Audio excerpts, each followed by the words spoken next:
dieną, dėkoju už šitą priėmimą. Tai tikrai iš tiesų yra gan spalvota, gražu, erdvu ir malonu matyti čia jauną žmogų. Tikrai taip, jaunimo šiais laikais tokiose įstaigose labai trūksta. Labai trūksta. Taip. Bet kiek pastebėjau, jų nemažai yra. Yra. Dabar pagrindas renkasi vis tiek ir pažinti žmogų, ir pabendrauti kartu, nes vis tiek iš tokių žmonių mes pasisėmėme tam tikrą istoriją. Ir labai malonu jų ir klausytis, ir būti, ir šiek tiek pagelbėti dienos eigoje. Tai jūs kultūrinių renginių organizatorių dar esate režisierė? Taip. Nes užimtumo specialistas apsibrėžia ne tik bendravimu ir dienos eigos veikla, bet apsiema ties tom, kad reikia ir suorganizuoti, ir planą padaryti, ir prisikviesti tą patį kolektyvą, ir apskritai padaryti visą renginį. Ar yra bendradarbiavimas su Vievio kultūros centru? Tikrai taip, yra. Ir ne tik, yra ir Vievio meno mokykla, ir Vievio Lopšelis darželis Eglutė, ir Vievio Jurgio Milančiaus pradinė mokykla, netgi gimnazija. Ir ne per seniausiai pradėjom startuoti su IPIA, ilgalaikės priežiūros įstaigų asociacija. Tai vadinasi, kad mes turime koordinatorę Eglę Česnavičiūtę, ten gali bet kas užsiregistruoti ir tiesiog savanoriauti mums. Turime gan nemažai dabar savanorių. Aš moku gaminti. Mes galime pakviesti, žinokit, rankyčių mums šiandien kartais pritrūksta. Supratau, kalbė, mes keliausime toliau ir linkiu jums kūrybinės, darnos, sėkmės ir ačiū už šitą jautrų, prasmingą darbą. Ačiū Jums. Keliaujame toliau. Algimantas Irnius į pirmoji, ne Girnius, Irnius. Ir trumpoji. Irnius. Tai profesija mano yra gydytojas. 20 metų dirbau vidaus ligų gydytoju ir 30 metų Santaros klinikose gastroenterologu. Santaros klinikos. Taip. Ir 45 metus, reiškia, buvau Vilniaus universiteto medicinos fakulteto dėstytojas. Dėstyti dar dirbate. Taip, kartu. Nes negalima dėstyti, jeigu nedirbi, nes tai darbas prie ligonių. Norėjau paklausti, kiek metų esate šiuose gražiuose globos namuose? 4 mėnuo. 4 mėnuo? Taip. Norėjau paklausti, kas nulėmė sprendimą, kokias gyvenimo aplinkybės, kad nusprendėte pasirinkti būtent Vievio, o ne kokio Kauno, Vilniaus ar Rokiškio ar Alytaus? Laukiu to klausimą. Buvo smegenų kraujotakos sutrikimas, po to buvo laisva vieta Vilniaus Gemoje. Bet ten aš kiek pabuvau ir man sako, kad jūs tinkamas labiau, Vievio. Jie tai pasakė, kad jūs labiau tinkamas Vievio. Taip. Kodėl, kokie priežastys tinkama? Todėl, kad, aš dar sveikatos būklė tokia, nes ten, matot, yra slauga. O čia yra globa. Globa, taip. Ir man labai patiko Gemos tvarka. Turiu tokią seną, taip sakant, ar hobį, ar savybę, viską stebėti. Viską stebėti. Viskas. Čia gal profesijos pasekmės? Taip. Nes mus taip mokė mūsų mokytojai, kai mes studentam sakydavo, ligonį stebėkite visur ir visada. Tai man paskui perėjo stebėjimas iš žmonių. Aš kartais ir troleibuse stebiu žmonės. Aišku, ir jūs stebiu. Dėkoju. Taip. Norėjau paklausti, kaip su maistu čia? Ar patinka maistas? Aš kaip gastroenterologas, tai galiu, taip sakant, jau vertinti šitą. Aš žiūriu, taip sakant, iš tų organizmo poreikio. Nes tai yra 3 dalykai, kurie būtiniausi. Baltymai, riebalai, angliavandeniai. Ir tam tikras balansas tarp jų. Ir aš matau patiekaluose, kad tikrai, reiškia, šitie komponentai yra atitinkami. Noriu paklausti, kaip globos namų personalas rūpinasi gyventojais? Na, ir vis tiek aš turiu pasakyti 3 dalykus, kokie yra reikalavimai šitoj įstaigoj tokio pobūdžio. Tai pirmas - paslaugumas, kantrybė ir pareigingumas. Ir visi turi po 10 balų. Tai ačiū labai už susitikimą, linkime jums sveikatos, viso ko geriausio ir sakome iki kitų susitikimų. Gal teatre pamatysime jūs vaidinantį Vievio kultūros centre, nes ten yra teatro studija, suaugusiųjų. Jau čia buvo jie kvietė, kas galėjo tenai. Tai turbūt dalyvausite su laiku. Nu, jeigu duotų Hamleto vaidmenį, tai... Bet jau nežinau. Nežinau. Dėkuoju jums labai. Pilnus 76 metų. Atpažinot? Pažinau.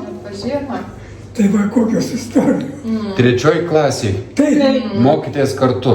taip. Gerbėmiai žiūrovai, štai susitiko kur jie. Aš ją tampydavau už kasos, o ji man su knyga per galvą duodavo. Dabar aš paklausykit, aš papasakosiu. Klausom dėmesio. Reiškia, jis sėdėjo pirmas suolas, suolai buvo mediniai, tokie verčiami. O aš už jo, nes aš aukštesnė matyti turbūt buvau, kai mergaitė. Ir Vilnius labai gerai skaitydavo, garsiai, aiškiai. O man imdavo pavydas, kaip Vilnius gali geriau už mane. Tada mes rašydavom, neturėjom šratinukų, rašalo buteliukas ir metaliniai tokie. Plunksnos, nu. Įdedi plunksną ir tą plunksną sulaužai, įdedi kitą ir pamirkai į tą rašalą, tai aš iš to pavydo pamirkydavau tą metalinį pieštuką, rašiklį ir Ilniui per galvą su rašalu. Kas čia per meilės išraiška? Aha. Ir čia jau pavydas.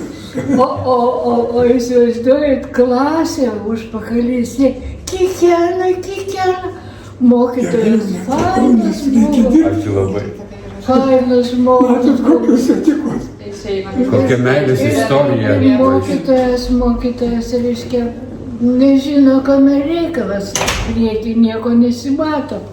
O Ilnius išeina su fioletinė galva. Nu, paskui būdavo visokių ten įsiaiškinimų. Kiek jau metų esate šiuose gražiuose namuose? O, pernai, Liepos 29 atrodo. Nu, prisitaikiau pradžiai, kažkaip tai buvo neįprasta. Nors manęs, aš nebijau nieko. Todėl, kad mane jaunimas, mūsų giminiai labai šaunus visi. Aš vykau viena iš tetų, iš Lalo giminės. Ir jie apvažinėjo visur, visą aplink Vilnių, visus namelius. Todėl, kad man namuose būtų reikėjo vis tiek slauga.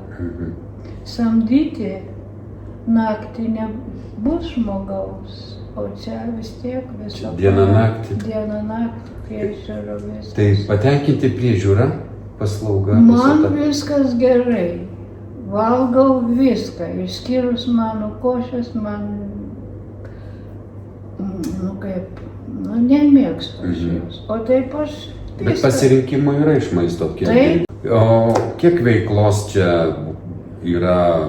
Nu, veiklos čia galima, čia rasti galima. Yra pasirinkimas. Ko nori, tą gali daryti. Dabar mes gaminam naujam metų, eglutei kalėdiniai žaisliukus iš popieriaus karpom. Šiandien maldos kambarys buvo, užsakiau žvakių. Tai čia, reiškia, jūs galite pamatyti ir patį kunigą. Taip, savo mėnesio paskutinį penktadienį Jis atvažiuoja čia. Ateina. Viršui 3 aukšte salėje. Galima ateiti, išpažinti, priimti. Tai, švenčiausią. miela Irena, kiek girdžiu iš jūsų kalbos, visko esate patenkinti, ar yra dar kažkas, ko norėtumėte? Man visur gerai. Ko daugiau reikia? Sveikatos? Šiandien švęsim vakare, aš turiu tokių skanumynų. Adamkaus gimtadienį 99. Puikiai šventė. Tyliai. Tyliai. Pakelsim mumis, aš pripilstau vandens, todėl kad gaunam vaistus, reikia juos užgerti. Taip. Ir reiškia, pakelsim vandens taurės už Adamkų, kad attrauktų iki šimto. Ir sveikatos turėtų. Sveikatos. Gerai, ačiū labai jums. Ačiū Jums. Labą dieną, gerbiama Greta. Labą dieną, Artai. Ačiū už labai šiltą priėmimą. Kiek keliaujam per patalpas, įvairias erdvės ir panašiai, tiesiog skleidžiate meilę. Ne tik gyventojams, bet dar ir atvykusiems žurnalistams ir panašiai. Visų pirma, jauną žmogų matyti šioje jautrioje organizacijoje jau tampa tendencija. Tikrai taip. Tai darbuotojų iš tikrųjų, tų pagalbinių rankų mes labai daug turim. Aptarnaujančių. Tai pradėkime nuo pačios administracijos, kam priklauso ir vadovai mūsų, kurių yra 6. Tada socialiniai darbuotojai. Tai per aukštą turime 5 socialinius darbuotojus. Pirmame aukšte 1 ir po 2 aukštus 2 ir 3 aukšte. Prie socialinių darbuotojų dar turime ir 3 užimtumo specialistės, kurios būtent yra toks mūsų labai didelės pagarbinės rankos, tai ir renginių metu labai daug to tokio turim, žinot, užimtumo veiklos, kurias jos būtent kuria. Tai labai prisideda prie tos senolių mūsų gerovės. Be kito ko turim slaugytojus, ar ne, slaugytojų padėjėjus, individualios priežiūros darbuotojus ir padėjėjus. Tai tų padėjėjų pas mus po tokių kaip yra 43 šiai dienai. Padėjėjų. Taip, padėjėjų, kurie labiau atsakingi yra už mūsų seniorų higienos klausimus, tokius, kas dienoje, kokia to pagalbos ranka gali buitiniais klausimais iškilti. Be kita ko turim ir virtuvę, kuri gamina visiems mūsų gyventojams pagal jų poreikius maitinimosi būtent, tai virtuvėje personalo turim 10 iš viso. Jie dirba pamaininį darbą, nenutraukiant, visiškai nuo pirmadienio iki sekmadienio, kiekvieną dieną. Valymo turim taipogi irgi skyrių, kuriam priklauso ir mūsų skalbėja. Mes turime irgi tokią čia vietoje savo. Tai ir valymo 10 taipogi irgi darbuotojų. Čia prisijungia, žodžiu, tokia didelė grupė. Daugiausiai darbuotojų yra Vievė turbūt? Taip. Elektrėnų paskui? Taip, tikrai turime iš Vievio, taip, sakykime, turim tų darbuotojų, bet dauguma yra vykstančių iš tai šalia esančių miestų, miestelių. Turim tikrai darbuotojų nemažai ir iš sostinės Vilniaus ir taipogi keliaujančių iš Kauno. Tai labai patogu, traukinys gyvažiuoja. Taip, tikrai taip, susisiekimas iš tikrųjų su Vieviu pas mus yra tikrai labai patogus. Juolab ir mes nuo čia nuo traukinių stoties ir autobusų stoties esam visai netoli. Tai susisiekimas yra tikrai labai patogus. Norint dirbti, išgirdau vieną žodį kompensavimas, turbūt kelionės. Taip, tai tikrai suvokiam, kad esam tokioje lokacijoje ir greičiausiai darbuotojams pas mus reikės vykti vienaip ar kitaip. Tai kai yra renkamasi savo asmeninę transporto priemonę, tai dalinai tą kurą mokame, o kas liečia bet kokį tarpmiestinį transportą, kas yra ar tai traukinys, ar tai autobusas, tai 100% dengiam visas išlaidas. Ir traukiniu, mėly Vilniečiai. Taip. Ir ne tik. Taip. Labai patogu. Kas kiek laiko čia atvyksta traukinys, pravažiuoja? Traukinys čia stoja per dieną, bijau sumeluoti, bet 6 kartus tikrai. O, tai labai patogu. Labai. Labai patogu. Pagalvokite, kurie abejojate, nežinojate traukinių grafiko, tai dabar jau viskas aišku. Belieka jums paskambinti į Vievio globos namų administraciją ir iš karto galite pasitarti ir pradėti darbą.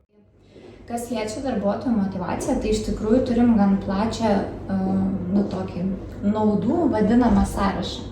Tai yra, ką įstaiga apskritai kaip bonusą galėtų darbuotojui pasiūlyti. Tai kaip ir minėjau ar ne, turime virtuvę, tai virtuvės mūsų virėjos ir virėjų pagalbiniai darbuotojai maitina ne tik tai mūsų gyventojus, bet ir darbuotojus. Tai turim būtent nemokamą maitinimą tiek dieninėms pamainoms, tiek naktinėms pamainoms.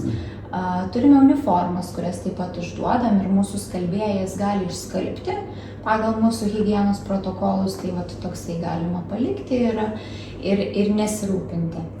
Kas liečia tą kvalifikacijos, sakykime, kelimą, tai tikrai labai glaudžiai bendradarbiavom su įstaigom, tokiom kaip, žinot, mokymų visokios įstaigos, PMC trainings, bet mūsų tokia labai glaudžiai mes susiję su jais esam, tai siunčiam savo ruožtų kvalifikuotus darbuotojus, apmokam tos kursus ar mokslus už juos, nes mūsų interesas irgi yra investuoti į tą darbuotoją, kad jis kvalifikuotųsi.